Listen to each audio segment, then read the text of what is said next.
Sir നമസ്കാരം. നമസ്കാരം.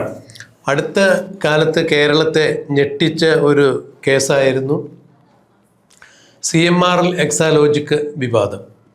മുൻ മുഖ്യമന്ത്രിയും ഇപ്പോഴത്തെ പ്രതിപക്ഷ നേതാവുമായ പിണറായി വിജയൻ്റെ മകൾ വീണ വിജയൻ തൻ്റെ എക്സാലോജിക് എന്ന കമ്പനിയിലേക്ക് CMRL നിന്നും 2,78,00,000 രൂപ വാങ്ങി എന്നുള്ളതായിരുന്നു ആദായ നികുതി വകുപ്പിൻ്റെ ഇൻട്രീം സെറ്റിൽമെൻറ്റ് ബോർഡിൽ കാണിച്ചിരുന്ന ഒരു കാര്യം. ഇതേ ചൊല്ലി നിയമസഭയ്ക്ക് പുറത്തുമെല്ലാം വലിയ വിവാദങ്ങളുണ്ടായി. സീരിയസ് ഫ്രോഡ് ഇൻവെസ്റ്റിഗേഷൻ ഓഫീസ് അന്വേഷിച്ചു. BJP നേതാവ് PC ജോർജിൻ്റെ മകൻ ഷോൺ ജോർജ് ഈ കേസുമായി നേരിട്ട് കേസിൽ കക്ഷി ചേരുന്നു. സീരിയസ് ഫ്രോഡ് ഇൻവെസ്റ്റിഗേഷൻ ഓഫീസിൻ്റെ ആ കേസുമായി ബന്ധപ്പെട്ട് കക്ഷി ചേരുന്നു. കേസ് അന്വേഷണം വളരെ മുന്നോട്ട് പോകുന്നു. ED വീണ വിജയനെ 2 തവണ ചോദ്യം ചെയ്യുന്നു. ഒരു തവണ വീണ വിജയൻ്റെ വീട് അവർ റെയ്ഡ് ചെയ്യുന്നു. അവരുടെ ബാങ്ക് ലോക്കർ തുറന്ന് പരിശോധിക്കുന്നു. Bank account മരവിപ്പിക്കുന്നു. 19 കോടി രൂപയോളം കണ്ടുകെട്ടുന്നു. വീണ്ടും ചോദ്യം ചെയ്യലിന് വിളിച്ചു വരുത്തുന്നു എന്നുള്ളൊരു സാഹചര്യം നിലനിൽക്കുമ്പോഴാണ് ഇപ്പോൾ ഞെട്ടിക്കുന്ന മറ്റൊരു വാർത്ത കൂടി പുറത്തു വരുന്നത്. ED വീണ വിജയൻ്റെ സ്ഥാവര ജംഗമ സ്വത്തുകൾ കണ്ടുകെട്ടുന്നു.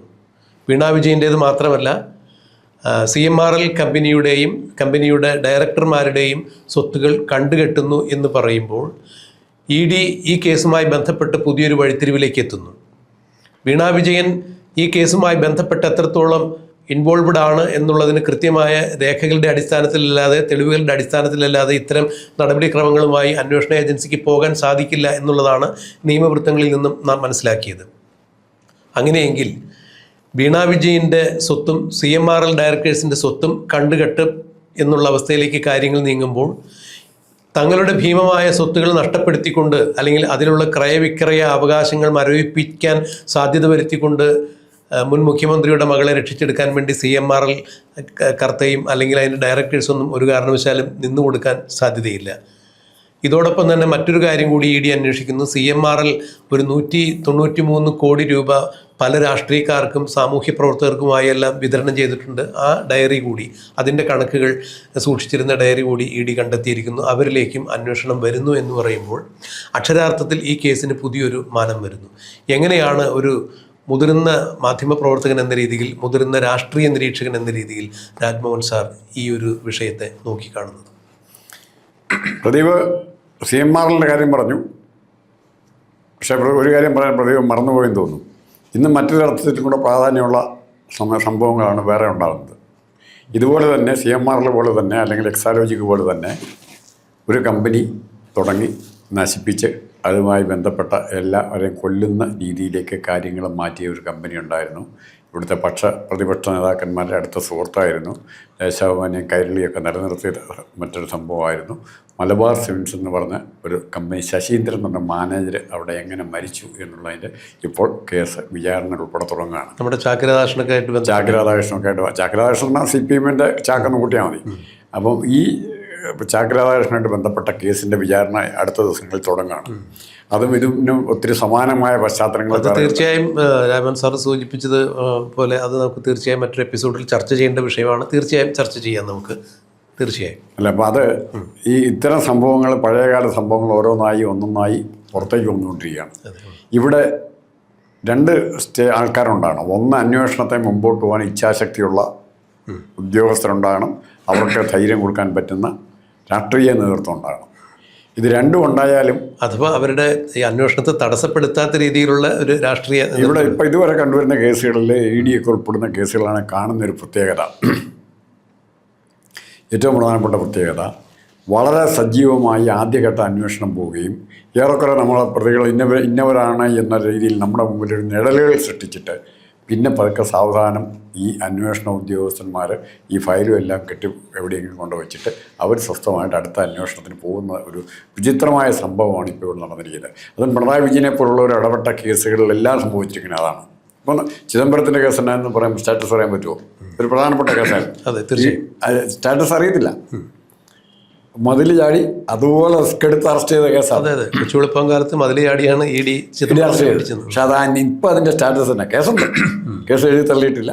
കേസ് അതേപടി തന്നെ. അപ്പോൾ ED ഭയപ്പെടുത്തുക എന്നുള്ള ഉദ്ദേശം മാത്രം, ഈ മര്യാദയ്ക്ക് ഇതിൽ അടിതരുമെന്ന് പറയുക എന്നുള്ള ഉദ്ദേശത്തിനപ്പുറത്തേക്ക്. പക്ഷേ സാറേ, ഇത് ഞാൻ ഇടപെട്ട് സംസാരിക്കുകയല്ല. ഇപ്പോൾ രാഷ്ട്രീയ എതിരാളികളെ നേരിടുന്നതിന് വേണ്ടി കേന്ദ്രം അതാത് സമയത്ത് ഈ ED പോലുള്ള അന്വേഷണ ഏജൻസികളെ ഉപയോഗിച്ചുകൊണ്ട് ചില വിരട്ടലുകൾ നടത്താറുണ്ട് എന്നാണ് പറഞ്ഞു കേട്ടിരുന്നത്. എന്നാൽ ഇവിടെ ഇപ്പോൾ സമാനമായ രീതിയിലുള്ള ഒരു സാഹചര്യം നമുക്ക് ഈ കേസിൽ കാണാൻ സാധിക്കുന്നില്ല. കാരണം പിണറായി വിജയൻ എന്ന നേതാവിനെ സംബന്ധിച്ചിടത്തോളം കേരളത്തിൽ അപ്രസക്തനായി കഴിഞ്ഞിരിക്കുന്നു. അല്ലെങ്കിൽ പിണറായി വിജയനെ ഏതെങ്കിലും തരത്തിൽ സംരക്ഷിച്ച് നിർത്തിക്കൊണ്ട് തങ്ങളുടേതായ ഏതെങ്കിലും കാര്യങ്ങൾ നേടിയെടുക്കുന്നതിന് വേണ്ടി ഇനി കേന്ദ്ര സർക്കാരിന് ED ഉപയോഗിക്കേണ്ടതായുണ്ടോ എന്നുള്ളത് വ്യക്തമല്ല മാറിയ സാഹചര്യത്തിൽ. അപ്പോൾ തീർച്ചയായും ഇതിനൊരു രാഷ്ട്രീയ പ്രേരിതമായ ഒരു സമ്മർദ്ദതന്ത്രം എന്നതിനെ കാണാൻ സാധിക്കുമോ നമുക്ക്? സാമ്പത്തികമായിരിക്കും, അധികമായ സാമ്പത്തികമായിരിക്കും. ഇവിടെ മാത്രമായിരിക്കില്ല, സാമ്പത്തികം മന്ത്രിക്കുന്ന ഇവിടെ മാത്രമായിരിക്കില്ല, ബന്ധപ്പെട്ട കേന്ദ്രത്തിലെ ഉദ്യോഗസ്ഥന്മാർക്കോ രാഷ്ട്രീയ നേതാക്കൾക്കോ സാമ്പത്തികം പോയിട്ടുണ്ടെങ്കിൽ, അല്ലെങ്കിൽ UAE ആയിട്ട് വിദേശ രാജ്യങ്ങളുമായി ബന്ധപ്പെട്ട ഇടപാടുകൾ ഇത്ര ലാഘവത്തോടെ കൈകാര്യം ചെയ്യൂ.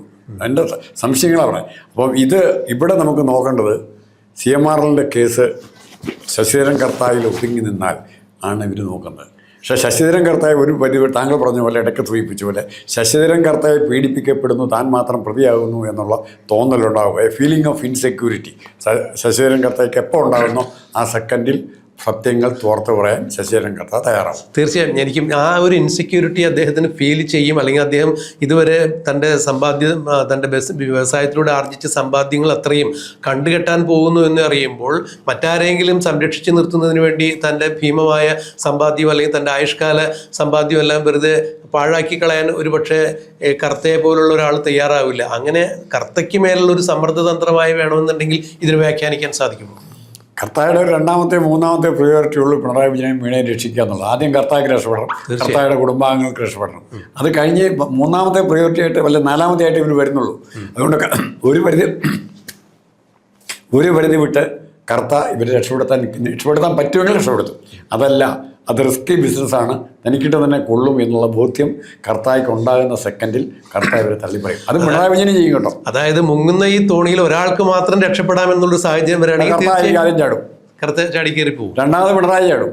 എന്നാൽ എൻ്റെ ഗണം കൂടുതൽ. അപ്പം എന്തായാലും ഒരു കാര്യം ഉറപ്പായിരിക്കുന്നു, ED കാര്യക്ഷമമായ രീതിയിൽ ഒന്നാം ഘട്ട അന്വേഷണം പൂർത്തിയാക്കുന്നതിൻ്റെ ഒരു ഭാഗമായി ഇവരുടെ സ്വത്ത് കണ്ടുകെട്ടുന്നു എന്ന് പറയുമ്പോൾ തീർച്ചയായും ED നേരത്തെ ചോദിച്ചിരുന്ന ചോദ്യങ്ങൾക്ക് വീണ വിജയന് ഉത്തരം നൽകാൻ സാധിച്ചിട്ടില്ല എന്ന് തന്നെയാണ് ഇതിലൂടെ മനസ്സിലാക്കാൻ കഴിയുന്നത്. ഈ പണം കിട്ടിയിട്ട് എന്ത് ചെയ്തു, എന്ത് സേവനം നൽകി എന്നുള്ളതിന് അതെനിക്ക് ഓർമ്മയില്ല, പണ്ട് നടന്ന കാര്യങ്ങളാണ്, കൃത്യമായി അറിയില്ല, പലതും അറിയില്ല, ഓർമ്മയില്ല എന്നൊക്കെ പറഞ്ഞ് പരസ്പരം വിരുദ്ധമായ മൊഴികൾ, അഭിപ്രായങ്ങളൊക്കെ പറയുമ്പോൾ തീർച്ചയായും ED ഒരു പടി കൂടി കടന്ന് അവരുടെ സ്വത്ത് കണ്ടുകെട്ടുന്നു എന്ന് പറയുമ്പോൾ ആദ്യം 19 കോടി രൂപ, ഏകദേശം 19 കോടി രൂപ കണ്ടുകെട്ടിയിട്ടുണ്ടായിരുന്നു. ഇപ്പോൾ ഈ സ്വത്തുകൾ എന്ന് പറയുമ്പോൾ സ്ഥാപന ജംഗമ സ്വത്തുകളെല്ലാം വരും എന്നുള്ളതാണ് ഞാൻ അതിൽ നിന്ന് മനസ്സിലാക്കുന്നത്. അങ്ങനെയല്ല എന്നുണ്ടെങ്കിൽ തിരുത്തണം. അപ്പോൾ തീർച്ചയായും അങ്ങനെ ഒരു നടപടിക്രമങ്ങളിലേക്ക് ED കടക്കുമ്പോൾ തീർച്ചയായും ഇപ്പോൾ CMRL ഡയറക്ടേഴ്സിൻ്റെയും വീണയുടെയും സ്വത്ത് കണ്ടുകെട്ടുന്നത് വഴി ഇതിൽ പറഞ്ഞിരിക്കുന്ന ഇടപാടുകളേക്കാൾ കൂടുതൽ പണം CMRL പിണറായി വിജയൻ എന്ന അന്നത്തെ മുഖ്യമന്ത്രിക്ക് നൽകിയിട്ടുണ്ട് എന്നുള്ള ഊഹാപോഹങ്ങൾ ശക്തമായി നിലനിൽക്കുന്ന സാഹചര്യത്തിൽ അബുദാബി കൊമേഴ്സ്യൽ ബാങ്കുമായി അത്തരം ചില ട്രാൻസാക്ഷൻസ് നടത്തിയിട്ടുണ്ട് മറ്റു ബിനാമികളിലൂടെ എന്ന് പറയപ്പെടുന്ന സാഹചര്യത്തിൽ ഇനി പിണറായി വിജയൻ്റെയും സ്വത്ത് കണ്ടുകെട്ടൽ എന്നൊരു നടപടിയിലേക്ക് ED കടക്കാനുള്ള സാധ്യത തള്ളിക്കളയാൻ സാധിക്കുമോ? അല്ല, ഇതിലെ ഒരു ഏറ്റവും പ്രധാനപ്പെട്ട ബാർഗൈനിങ് എന്ന് പറയുന്നത് ഇപ്പോൾ പിണറായി വിജയനാണെങ്കിലും വീണ വിജയനാണെങ്കിലും റിയാസ് ആണെങ്കിലും അവരെ 300 പേരങ്ങ് പറയാം. ആദ്യം കമലാ വിജയനാണെങ്കിലും പോട്ടെ, നാലാമത്തെ ആളുടെ പറഞ്ഞേക്കാം. ഇവർ രാഷ്ട്രീയമായി അവർക്ക് നേടാവുന്ന നേട്ടങ്ങളെല്ലാ കുടുംബം നേടി. പിണറായി വിജയന് മുഖ്യമന്ത്രിയാകാൻ പറ്റി, റിയാസിന് മന്ത്രിയാകാൻ പറ്റി, വർഷങ്ങളോളം മുഖ്യമന്ത്രിയായിട്ടും MLA ആയിട്ടും പാർട്ടി സെക്രട്ടറി ആയിട്ടും ഇരിക്കാൻ പിണറായിക്ക് പറ്റി. അപ്പോൾ അധികാരത്തിൻ്റെ ആ രാഷ്ട്രീയ ലക്ഷ്യമെല്ലാം പിണറായി വിജയൻ നേടിക്കഴിഞ്ഞു, കുടുംബവും ഏറെക്കുറെ നേടിക്കഴിഞ്ഞു. ഇനി റിയാസിനെ മുഖ്യമന്ത്രിയാക്കുന്നുള്ള അടുത്ത ഘട്ടം എങ്ങനെ നടക്കുമെന്ന് തരത്തിൽ നടക്കാൻ സാധ്യത കുറഞ്ഞു വരുന്നു. അത് കഴിഞ്ഞാൽ ഇവർ എന്തിനു വേണ്ടിയാണ് ഈ വൃത്തികേട് ചെയ്തത്? ഇപ്പോൾ ഇവർ വൃത്തികേട് ചെയ്യുന്ന ഒറ്റ ഉദ്ദേശമുള്ളൂ, പൈസ ഉണ്ടാക്കുക. അങ്ങനെ ഉണ്ടാക്കുന്ന പണം നഷ്ടപ്പെടുന്നു എന്നുള്ള സ്റ്റേജ് വരുമ്പോഴോ ഇവർ പണം കുഴപ്പത്തിലും ചാടിയത് പൈസ ഉണ്ടാക്കാനാണ്. ആ പൈസ നഷ്ടപ്പെട്ടാലോ? അങ്ങനത്തെ ഒരു ഡയലമയിലാണ് ഇന്ന് പിണറായി വിജയനും കുടുംബവും നിൽക്കുന്നത്.